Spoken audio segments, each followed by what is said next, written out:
So, this is my review of the first Smackdown for Barcelona, Spain. And after 4 years, the Street Profits have finally won tag team title gold. So, let's start with this only. Like, first, you had a backstage segment with Johnny and Tommaso. They were talking about, that they're the BITTW of the world, and that there will be a moment of silence at the end of the show as well. You also had Street Profits, and they were saying that they were going to take those titles again. They were interrupted by Los Garzas, who say that if you win the titles, we are going to come after you. And then Santos Escobar started laughing, and Montes imitated that, and it was very funny, I would say. It's just that one thing that I don't get is if someone is watching the product regularly. Street Profits were acting like they were heels, and they were heels that went after everyone, be it the heels in DIY, be it the faces in uh, Pretty Deadly and Motor City Machine Guns as well. But now they are suddenly back to pre like pre-injury Street Profits. Like they were all baby facey. They're like the way that they were speaking their promo, the way their entrance was, the way that Montez was acting goofy, Angelo was doing the all finger in the cup thing and everything. So I'm like, if someone is watching this regularly, he will feel like he has gone crazy. Like, why are Montez and you know, why are Montez and Angelo acting like that? It doesn't make sense to me. Tommaso and Johnny were interrupted in Motor City, and then they said that we have a lot of history here, and when you're done here tonight, we're gonna come after you. So let's see. I think, and this match was good. It's just that I think it took me out of the match because DIY was not really over with the crowd. Like when they came out, like they got no reaction from the crowd. Even in the matches where they were like spots where you were like they're on top, like they're beating their ass, or they're almost ready there to pin them and finish this. But because the crowd was not that much into DIY, it took me out. If they were into like the heels, that they were like doing the oh and everything, I would probably have rated this match a lot higher. Like this match is probably like a 3 for me. Because of that, it may have been a 3.5, maybe a 4 2. And also I think they ended this 8 minutes early, because I remember like the show started for us at 12:30 in the morning, and it ended at 3:22. So they had like a good 7 8 minutes left. If they had given it 5 minutes more, I think it would have made the match probably a 4-star match as well. And I think it hurt DIY that that they were not really over, but the crowd was really into Street Profits, and then they won, and the crowd cheered as well. And the height that Montes gets on his frog splash, the way that they just throw the opponent into like Angelo for the German suplex, that it's something else. It's just that I think with the story, it would have made much more sense for the Profits to still be chasing the titles in a way. Like making this tag title match would have been kind of like booking yourself into the corner, because you wouldn't want Street Profits to lose, but but uh, then you don't really want DIY to lose as well, because I think the story was clearly going that just because the tag team division is so like in chaos, so that it helps DIY to actually like retain their titles, be it like because of champions rule, and the other side wins, but it's because of disqualification, so it happens, or because of distraction they win, like against Motor City Machine Guns. But that's what happens with that. But I would say that just that what will be DIY's story going into that, because they're heels, of course they want to go after the tag team titles again. I think it will be much better now if all the tag teams like Los Garzas, Pretty Deadly, Motor City Machine Guns all go hammer and tongs after DIY, because let's not forget, like DIY are the ones that have kind of like been the thorn in everyone's side. Like Street Profits just became a thorn in Motor City side. Motor City side. So I think it will be fun to see like finally DIY like running like jumps because all the tag teams are after them, and it also kind of helps then it also kind of helps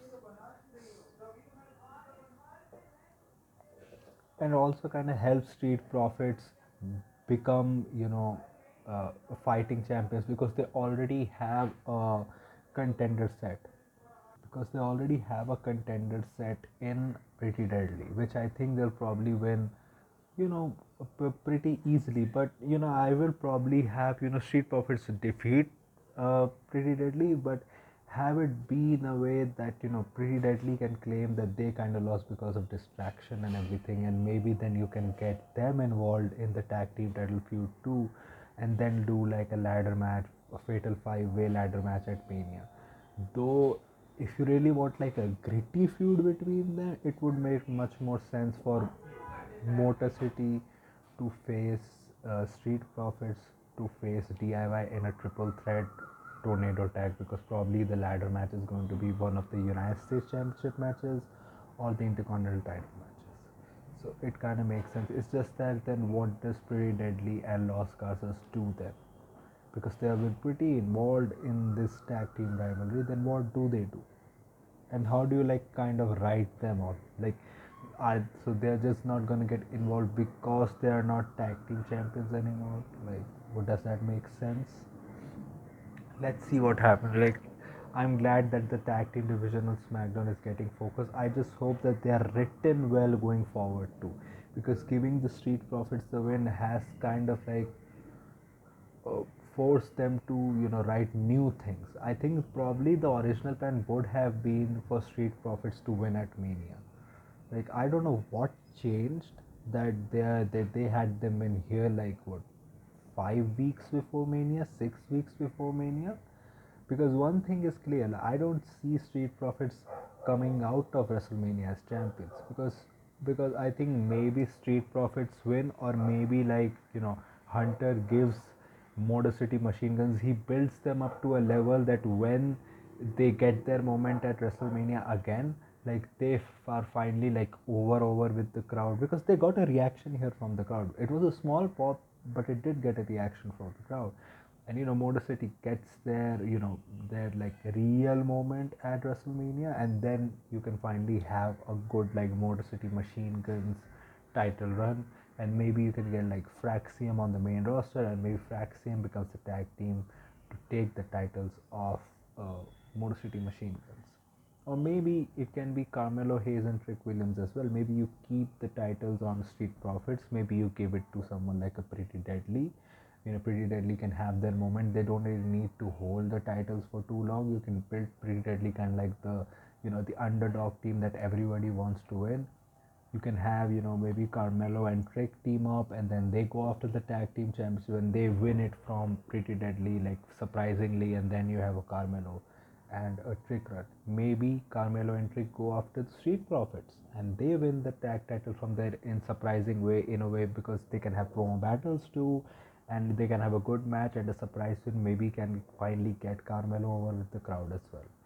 Speaking about Carmelo, Carmelo had a good match with Randy Orton. I would say it was a little bit clunky in some spaces that where you were like when they were just like standing, or where Carmelo was doing like his running and then jumping from the ropes and doing DDT. It looked like he wanted to do it from the other rope, then he did from this other rope, and then in the ending too, the RKO felt like okay, they are like getting into position a little bit. But I liked the story of the match. The story essentially was that Carmelo thinks that he can finally beat Randy because he's kind of like mastered the way he does his springboard and top rope moves, so that he doesn't do the RK on him.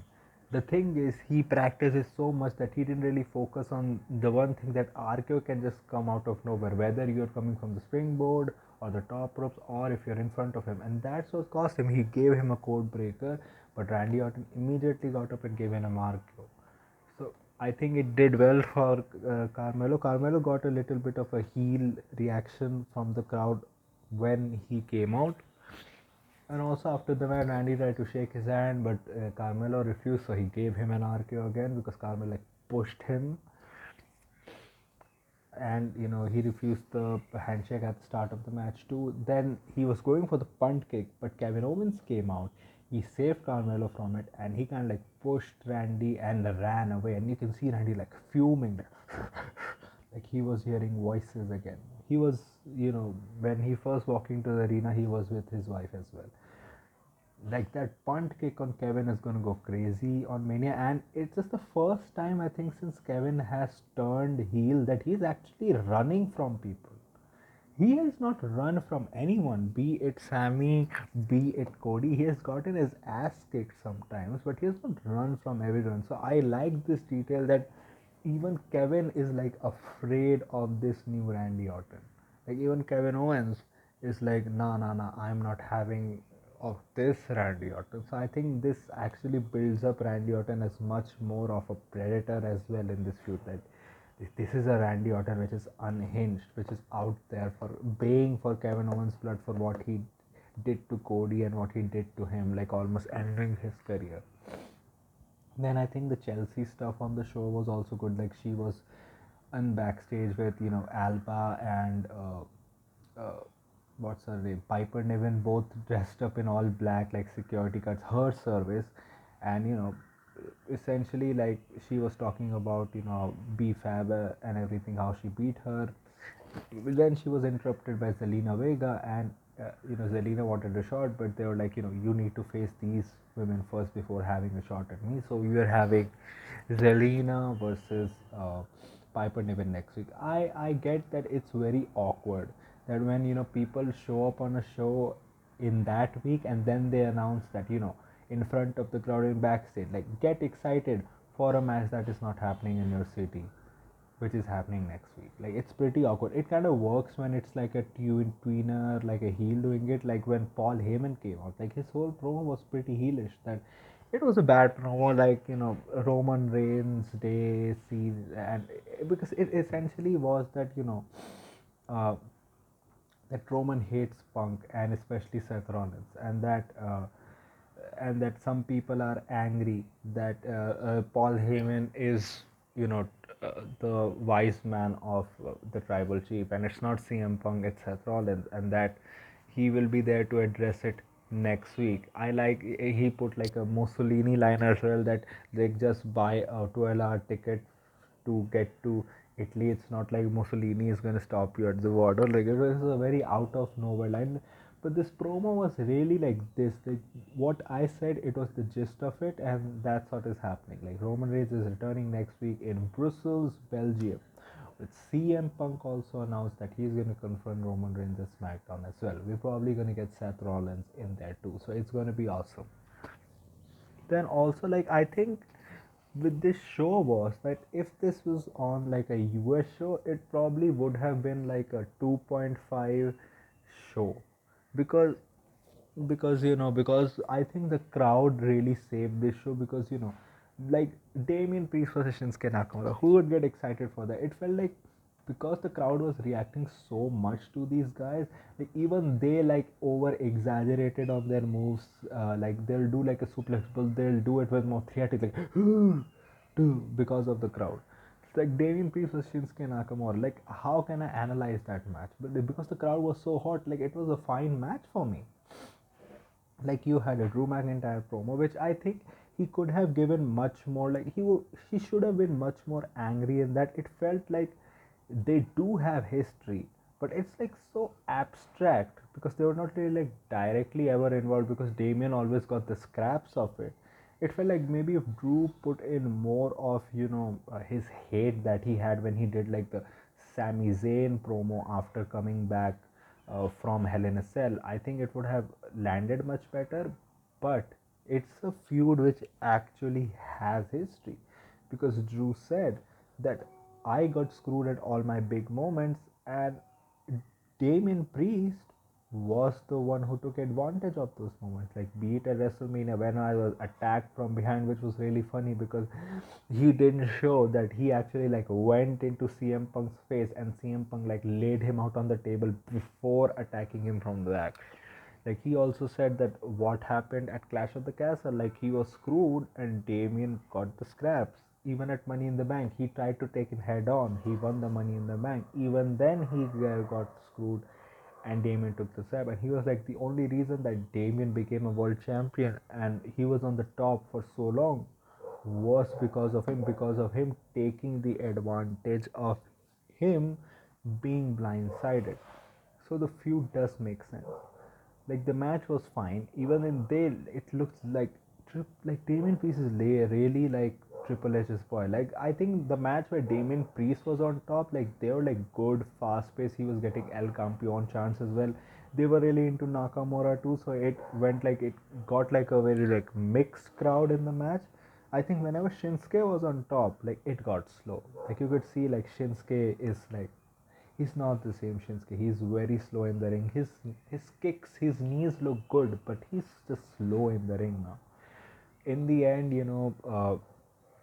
Damien Priest hits the South of Heaven on Shinsuke Nakamura because earlier, the Drew was there. Shinsuke tried to take advantage also, but Damien didn't let him take the advantage because he got him with that. But then Drew hit Damien with a Claymore, and Damien still won the match, but with a disqualification. And it shows like it could have like just ended in like a double DQ or something like that. But Damien, even in disqualification, still like got the first blow, so he won the match. He has not lost a match since when? I think uh, since the Gunther match at Survivor Series, I don't think Damien Priest has lost a singles match. Even in the triple threat that they had with him, Gunther, and Finn, Finn got pinned. Like Damien Priest has not gotten pinned, has not lost a match. Like you can say like he lost a triple threat, but he has not lost a singles match since like a while. Even like tag matches since he came to SmackDown, he has won those matches. So he has been booked pretty well. The only time where he has lost is like what in Elimination Chamber, and that also because after he pinned Drew McIntyre, he got attacked by the guy who is no longer in the match, and even then, Logan Paul went to the top of the Elimination Chamber pod and then gave a frog splash to pin him. So it looks like he sees Damien Priest as a star and he books him like one, and it was a good beatdown. Maybe it was good also because of the crowd, because maybe if this happened like on a US show you'd the same old beatdown, but this looked brutal. Like Damien, like Drew crushing his head with with his feet, him giving him like multiple claymores, and then in the end also saying that I don't really have anything to lose, so I'm going to like make your life a bloody hell. Because it is true, like Drew has nothing left to lose anymore, and they would really love Drew McIntyre because they were chanting, "Oh, Drew McIntyre," and that was where segment ended. And I liked it. Like this segment, actually, maybe it was because of the crowd. It got me excited for a Drew versus Damien feud because I think it was the combination of this and the promo that was like they do actually have a good history. And if they lock in, like if they went like full on like stiff mode at WrestleMania, pause, because Damien Priest matches are really great when he's allowed to be stiff in the ring, like when he's allowed to like hit those kicks and hit those punches like really hard. And Drew, if you want like a stiff match, he will give it to you. Like if they can have like a really like stiff like New Japan style match, without all the landing on the neck stuff, like in the ring. Like I do think that, and they have good history between them. Like the promos that they can do on each other, like are really good. Like Damon can mention like how Drew went after the bloodline, but again he fell into the same trap that he fell into against CM Punk. He he was in his own way, so he lost his way. So now he's not only not able to get his revenge on Roman Reigns, he is not now even in the title picture. He has nothing. Drew can go with Damien that you said you were El Jam champion and all that, but you were overshadowed by everyone on the card. Like even when I lost, I was still the talk of the town. like no one was talking about you as world champion. They were talking about CM Punk and me, and you got overshadowed, and then you finally lost. And what are you doing? You lost your family. You're alone on Smackdown, and then he can also like bring up the punch that you got pinned by Logan Paul. So you are also not in any championship picture. You have no family left. So what are you talking about from me? So they can actually do some stuff like good on the mic. I just hope both give their 100%. Like especially like Damien should be like feeling proud that he has gotten like Drew as his WrestleMania opponent. Like Damien, I like Damien, but man, he's still not that over with the crowd that he has gotten Drew fucking McIntyre, like the guy who was in probably the best feud in wrestling in 2024 as his WrestleMania opponent. Like he should like go out not only for Drew but for himself to show out, be it on the mic or be it in the ring too. He should. And Drew also should like be like, okay, maybe it's a consolation prize, but not many people get singles matches on WrestleMania, and he's getting a singles match which actually has a story. Like even when they don't really have anything for him, they still gave him an opponent which does have a lot of history with him, intertwined with whatever happened to him last year. So I just hope they go all out and they steal the show like the Walter Gunther Sheamus match did. I hope they go out, they stiff the hell out of each other, and Drew wins and they steal the show. Because also like Damien has lost a lot of his babyface shine since the Finn Balor feud ended. I think the last time he got cheered a lot was his match against Finn Balor. Like people forget the pops that Damien was getting after SummerSlam. Like he was more over than he ever was as champion after SummerSlam, and just because the feud went on for so long, it kind of died down a little bit. This is a chance for both Drew and Damien to make most of the circumstances that they are in, and I hope they do. And also, like moving forward, I'm glad that the US title has like a normal feud now rather than the whole Michin and BFAB nonsense that was going on. You also had BFAB speaking terrible Spanish in that English accent, in that American accent, and it made me cringe a little bit. But then BFAB came out.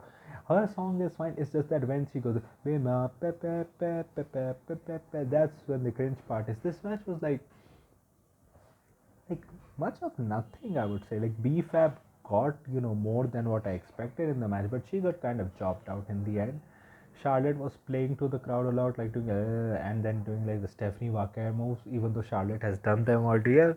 Then she won in the end. She won't let go of the figure eight. Then Tiffany came out. They had a brawl. At the start, I was like, why are the security guards out so early? Like they didn't even start brawling. And at first, I didn't really like the brawl, but when they came out, like when after the break they were still brawling, I then got into the brawl. I'm like, this is awesome. This is an awesome segment. And then Tiffany did like the swan from the top, and it looked majestic. And then it ended because it went in, it spilled into the Miss TV segment as well. So I like that too. I liked it. Like probably the second good segment in this Tiffany Charlotte feud. Like I liked the Charlotte Tiffany promo. I liked when Charlotte set up the Tiffany match. Even like 2 weeks ago, I was like, okay, they're doing the beatdown 2 weeks in a row. I just didn't like what happened last week, the beatdown third week in a row. I just hope they give them good material. Like, of course, these pull apart brawls work a lot of the time, especially when it's like an elongated brawl, and when it goes spills into the other segment, it's kind of like it probably happens with men a lot, like probably happened with the women the first time. And also, hot crowd doesn't hurt. It's just that they need to be a little like give them good material on the mic and show that do not make Tiffany a cookie cutter babyface. That's not who she is. Let Tiffany be who she is, which is a Tiffany Stratton. It's just that she's on much more of the good side now. Don't change anything about her character. Don't make her like an underdog. Even though she is the underdog in the feud, but it's that doesn't fit her character. Don't try to like mold her into something that you know that she's not ready to be one right now. And make sure that Tiffany wins at Mania. Like Charlotte winning with this much like fuel going into the feud, like her getting the better every week. Like Charlotte is not putting that much effort. Like she put effort this week in her character. Like, please give Tiffany that win, and please, Charlotte, put more work in your character. Help Tiffany get over rather than just being, I'm the queen. And they didn't care about Charlotte that much apart from that woo and maybe in the middle of the match, but they were like mostly silent for Charlotte's entrance. Then, and like, when is the Tiffany Nia Jax match happening? Like Tiffany has to like beat Nia Jax in a women's title match before going into Mania. I hope that happens too. You had the Miss TV Cody Rhodes segment, like they were singing Cody Rhodes' name. They also sung Randy Orton's song as well, Cody Rhodes' song. And when he was about to do the whoa, then Miss cut the music out. Even when he was introducing, like he was like the self-proclaimed QB1 of the WWE. It's like you're disrespecting Cody too much, man. And then Cody did the right thing. He gave him like the Dusty Punch and then a crossroads, and him he was like, I don't want to talk to John Cena, which is a little bit cringe the way he says it. It feels like he's forcing himself. I hope that he would have beaten up a little bit more, and rather than saying that I'll see John Cena next week, he would have said that I'm not, the time for talk is over. The next time I see you, John, the next time I talk is when I see you, John. Or maybe say that the time for talk is over. The next time I see you, John, it's on, and then just end that and maybe like give like put Miss through a table, give him another crossroads. Maybe that would have been a little bit more of a perfect direction. Even still, this was a good segment that Cody Rhodes is angry, he's beating up people rather than giving a third promo, which would not have worked. It's just that the crowd was a little bit confused because they were like, oh, this segment ended a little bit too quickly. And like these guys, they love Roman Reigns. Like in the opening segment, when like they just started chanting randomly OTC in the middle of the match. Even when Jimmy came out, even when Solo was there, like the show started with LA Knight being coming out, like him like being getting shocked by the ole ole chants and how hot the crowd was. And then also like then Jimmy coming out and he be like he wants to face from for the US tag titles, and I was like, man, this guy is so perpetually in the tag division that he said the US tag titles. Then Solo came out and he started glazing Jacob. He was like, the one who deserves a shot is Jacob Fatu, and I'm like, why are you wearing your in-ring gear? Then you had uh, who else showed up? I think it was the Bloodline only. Then you had in the end Braun showed up. Then they had like a six-man tag, which I think if it was on a normal SmackDown, we would have despised. This match was good. Like it was a fun little match. A lot of nothing happened, but in the end, the baby faces won, and that's what you see. I just hope they don't try to make Jimmy J. Like the thing that works well with Jimmy is the promos that he was doing with Kevin Owens, the promos that he was doing with Carmelo Hayes. That is who Jimmy is. Jimmy is not like that valiant babyface, like I'm gonna face you, I'm gonna end you. He's not like that. He's just not like that as a person, and he was trying to be that in this promo, and it just didn't work. It felt like it came off as awkward. Like just let him be the babyface that he has been like since he has come on SmackDown, not the babyface that you tried to show him on SmackDown this week. Like if he wants to like say that he's serious for something, like he did that when he got attacked by Drew. Like he said that I'm gonna go for singles competition again, but he said it like he was serious, but he was a little bit funny as well, because that's who Jimmy is. Let Jimmy be Jimmy and not try to like make him like a J, please. Like that is how it will work. Jimmy didn't get that much chance on his entrance. I wonder, like, Jimmy is over now. Like, why isn't he getting? But he then started getting Uso chants and Jimmy Uso chants. In the end, Babyface is won. But then, Jacob and Braun Strowman had a brawl. I think LA Knight also had a brawl. I think it was probably with Solo. I think he took out Solo. But then, Jacob did like his multiple moonsaults.